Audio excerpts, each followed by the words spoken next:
नमस्कार, राष्ट्र न्यूज में आपका स्वागत है। मैं हूं आपके साथ प्रकाश। महाराष्ट्र में उद्धव ठाकरे के हाथों से सत्ता छीनने के बाद अब बीजेपी ने दक्षिण के राज्य तेलंगाना पर नजर टिका दी है। बीजेपी ने यहां अरसे से सत्ता पर काबिज तेलंगाना राष्ट्र समिति टीआरएस और उसे मदद देने वाली असदुद्दीन ओवैसी की एआईएमएम ने उनका किला छीनने के लिए जुगत भिड़ानी शुरू कर दी है। तेलंगाना में अगले साल विधानसभा का चुनाव होना है। ऐसे में बीजेपी ने आज और कल यानी 2-3 जुलाई को हैदराबाद में राष्ट्रीय कार्यकारिणी की बैठक बुलाई है। 18 साल बाद हैदराबाद में बीजेपी की यहां बैठक करेगी। कल बैठक के आखिरी दिन इसमें पीएम नरेंद्र मोदी भी शामिल होंगे। बीजेपी के राष्ट्रीय अध्यक्ष जेपी नड्डा शुक्रवार को ही हैदराबाद पहुंच गए थे और उन्होंने जबरदस्त रोड शो से अपना शुरुआत किया। हैदराबाद में राष्ट्रीय कार्यकारिणी की बैठक कर बीजेपी के नेता तेलंगाना की सत्ता हासिल करने के लिए प्लान पर विचार करेंगे। साथ ही दक्षिण भारत को भी पार्टी नया संदेश इस बैठक के जरिए देगी।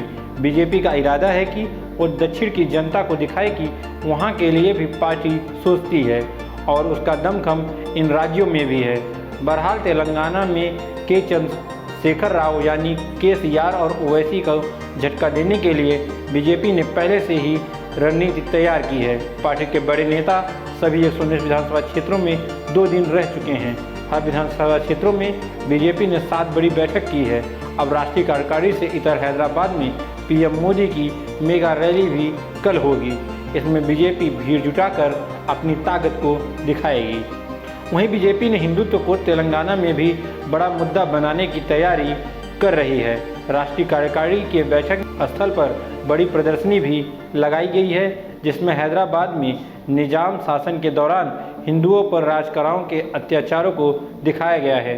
बता दें कि इस मामले में ओवैसी पर आरोप लगते हैं कि उनके दादा के राजकारों के साथ मिलकर हैदराबाद और निजाम के राज्यों में अन्य जगह हिंदुओं पर जमकर अत्याचार किए गए थे।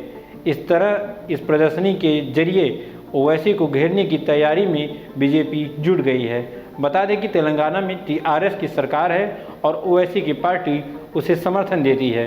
बीते दिनों केसीआर ने बीजेपी के खिलाफ विपक्षी दलों की एकजुटता तैयारी करने की कोशिश कर रही थी, जिसके जवाब में बीजेपी उनको तेलंगाना में धूल चटाना चाहती है।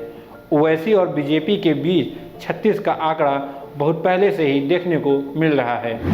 वहीं बीजेपी लगातार जिस तरह से ये रैली कर रही है, ये बैठक कर रही है, वो बीजेपी के लिए कितना कामगार साबित होगा, ये तो आने वाला वक्त ही बताएगा। फिलहाल इस खबर में बस इतना ही। आप देखते रहिए राष्ट्र न्यूज़।